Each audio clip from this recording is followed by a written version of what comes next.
நடிச்சிருக்கிறாரு. Vadivel comedy நல்லா இருந்தது. சுந்தர்சியன் Vadivel combo அவங்களும் சூப்பராக நடிச்சிருந்தாங்க. ரொம்ப இன்ட்ரெஸ்டிங்கான மூவி. நிறைய தடவை எத்தனை தடவை வேணாலும் பார்க்கலாம். புடவை சீனில் நல்லா இருக்கு. ரொம்ப நாள் கழிச்சு இந்த மாதிரி தேட்டர் ஃபுல்லாக வெயிட் பண்ணி பார்க்குற ஒரு படம். சுந்தர் சார் சூப்பர் நடிப்பு. சுந்தர் சார் வின்னர் படம் மாதிரி இதுவும் வந்து ஒரு நல்ல காமெடி ஃபிலிமாக. வடிவேல் சார் சுந்தர் சிங் நல்லா நடிக்கிறாங்க. அவங்களால தான் அந்த படமே ஓடும்னு நான் நினைக்கிறேன். யூஸ்வலாக அரண்மனை 4 வரைக்குமே ஒரு த்ரில்லர் ஃபிலிம் மாதிரி இருந்தது. இது நல்ல காமெடி ஃபிலிமாக நல்லா இருக்கு, ஃபேமிலியாக பார்க்கறதுக்கு.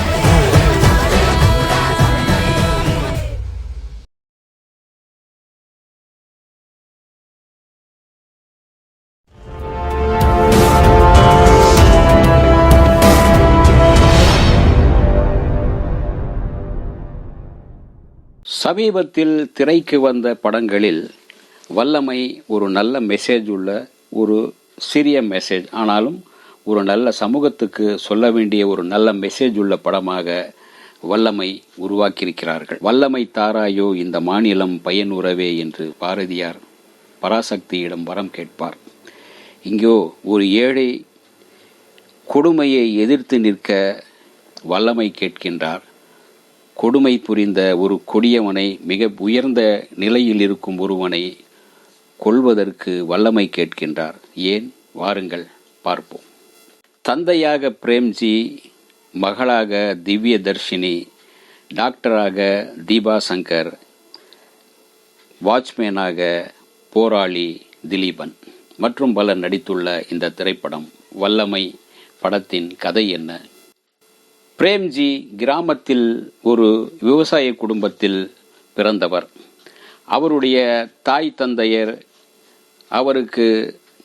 அவருடைய வாலிப வயதின் போதே அவருடைய தாய் தந்தையரை அதற்கு பிறகு தாய் தந்தை விட்டு சென்ற அந்த நிலத்தை வைத்து விவசாயம் செய்து வாழ்ந்து வரும்போது அங்கு கல்யாணி என்கின்ற ஒரு பெண்மணி விவசாயத்தோடு அவரோடு சேர்ந்து வேலை பார்க்க வருகிறார். அவளோடு நட்பு ஏற்படுகிறது. நட்பு காதலாகி திருமணம் செய்து கொள்கிறார்கள். அவர்களுக்கு திவ்ய தர்ஷினி என்கின்ற ஒரு அழகான பெண் குழந்தை பிறக்கிறது. புத்திசாலியான ஒரு பெண் குழந்தை பிறக்கிறது.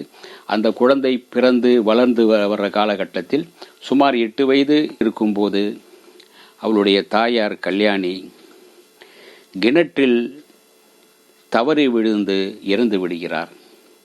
தன்னுடைய மகளுக்கு அதே இடத்தில் இருந்தால் மகளுக்கு மனைவியின் நினைவு வரும், அம்மாவின் நினைவு வரும். பட்டணத்துக்கு சென்று மகளை நல்ல விதமாக படிக்க வைக்கலாம் என்று நினைக்கின்றார் பிரேம்ஜி. எனவே பட்டணத்திற்கு சென்னைக்கு கிளம்பி வருகிறார். சென்னைக்கு வரும்போதே ஒரு ஆட்டோக்காரரிடம், நல்ல ஆட்டோக்காரர்கள் இருக்கிறார்கள் என்பதற்கு அடையாளமாக அந்த ஆட்டோக்காரரிடம் தன்னுடைய கதையை சொல்கிறார். தான் வந்த நிலையும் சொல்கிறார். தன்னிடம் அதிக பணம் இல்லை, ஆனாலும் மகளை படிக்க வைக்க வேண்டும் என்று நினைக்கின்ற அவருடைய நல்ல குணத்தையும் உழைக்க தயங்காத அவருடைய பண்பையும் கண்டு அந்த ஆட்டோக்காரர் சொல்கிறார், நானும் சென்னைக்கு வந்தபோது இரவில் போஸ்டர் ஒட்டி கொண்டும் பகலில் ஆட்டோ ஓட்டி கொண்டும் தான் என் குடும்பத்தை காப்பாற்றி வருகிறேன். வாருங்கள், நீங்களும் அதே போல போஸ்டர் ஒட்ட கற்றுக்கொள்ளுங்கள், ஆட்டோ ஓட்டவும் கற்றுக்கொள்ளுங்கள் என்கிறார். அதே போல இவரும் போஸ்டர் ஓட்டவும் ஆட்டோ ஓட்டவும் என்று தன்னுடைய வாழ்க்கையை தொடங்குகிறார். மகளை ஒரு அரசு பள்ளியில் கொண்டு போய் சேர்க்கிறார். ஏறக்குறைய உயர்நிலை பள்ளியில் போய் சேர்க்கிறார். அங்கு மகளுக்கு 7-8 வயதுக்கு மேலே ஆகிறது. 9 வயது இருக்கும். மகள் ஒரு நாள் திடீரென்று தந்தையோடு வரும்போது, அப்பா இன்றைக்கு நான் சிறுநீர் கழிக்கும் போது அதோடு ரத்தம் வந்து விட்டது என்று சொல்ல இவர் பதறி போகிறார். அதாவது மகள் வயதுக்கு வந்து விட்டாள் என்று நினைத்து ஒரு ஹாஸ்பிட்டலில் போய் சென்று பார்க்க டாக்டர் தீபா சங்கர் சொல்கிறார், உங்கள் மகள் வயதுக்கு வரவில்லை, பாலியல் ரீதியாக வன்புணர்வு செய்யப்பட்டிருக்கிறாள் என்று சொல்ல அவர் அதை கேட்டு துடித்து போகிறார். அவருடைய மகளும் கேட்டு துடித்து போகிறாள். இதற்காக நீங்கள் பழிவாங்க எல்லாம் முடியாது, இதை கடந்து இனி ஜாக்கிரதையாக இருங்கள் என்று அவர் எச்சரிக்கை செய்து அனுப்புகிறார். ஆனால் பிரேம்ஜியும் அவருடைய மகளும் அந்த கொடியவனை யார் என்று தேடுகிறார்கள். அவனோ அந்த பள்ளிக்கு டொனேஷன் கொடுக்கும் ஒரு மிகப்பெரிய செல்வந்தன்.